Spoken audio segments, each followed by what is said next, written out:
Ayan mga kalisa, magluto tayo ng dinengdeng. Ayan, may saluyot, may sigarilyas, may sitaw, at lagyan din natin ng ganito. Ayan.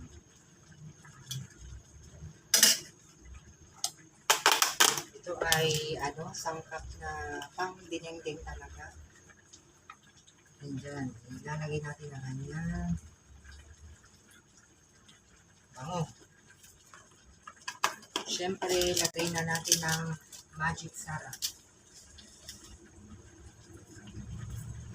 Nagbibigay sarap sa anumang lutuin. Ayan. Hindi po ito, sponsor. Ayan. At ilagay na natin yung spinach na halo niya ito. Ito na, ilagay na natin mga kalisen. Lagyan natin ng hindi yata cash. Sa bagay, ito,